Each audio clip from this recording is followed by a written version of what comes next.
Biden administration's got to do is they've got to be clear that we're going to enforce our immigration laws.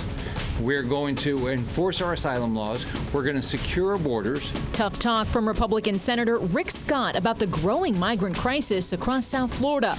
Hundreds of them spotted off our coast in just the past few weeks, some even making it to land. We want to send a message out to these third world countries about the changes in the policy now, which no longer allows you to come here and be released. And we send CBS 4's Peter Dench to the Keys to talk to Senator Scott and law enforcement officials about the troubling trend. He joins us live from Key Largo with the very latest from there. Peter. And as you know, there has been a truly dramatic increase in the number of migrants landing here in the Florida Keys. Republican Senator Rick Scott and Monroe County Sheriff Rick Ramsay say more resources are being used, but they also say a stronger plan of action is needed. Senator Rick Scott says he is struck by what he saw in Marathon after he and the sheriff toured the area with the Coast Guard. His office sent us these photos. We went out on the boat. What we saw is where these rafts are coming in. Some of them are rafts, some of them are boats. We saw one of them that was basically made out of tarp. We have seen these images in recent weeks in the Florida Keys. Migrants on rafts at sea, others coming ashore, and this video of makeshift boats they have used. Biden administration's got to do is they've got to be clear that we're going to enforce our immigration laws.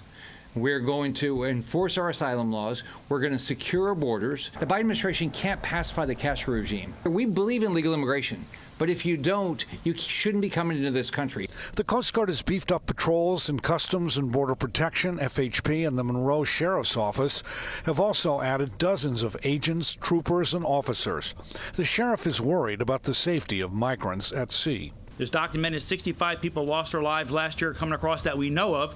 A large amount more than that probably that we don't know about. And he has his own message. We want to send a message out to these third world countries about the changes in the policy now, which no longer allows you to come here and be released, that you're going to be put in security detention until you're sent back to your home country. Everything I know about Cuba, nothing's getting better. If you look at the numbers, it's staggering, the numbers. It's about 2% of their population has left the country. And, most of them are coming, they're coming through the southern border.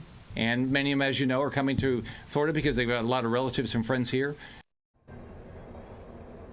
Now, Senator Scott tells us that he sees no let-up in the surge of migrants coming to the South Florida area in the coming months.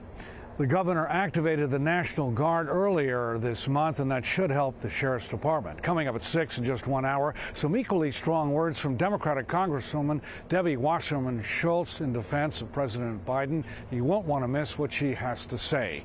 We are live in Key Largo. Peter Dench, CBS 4 News.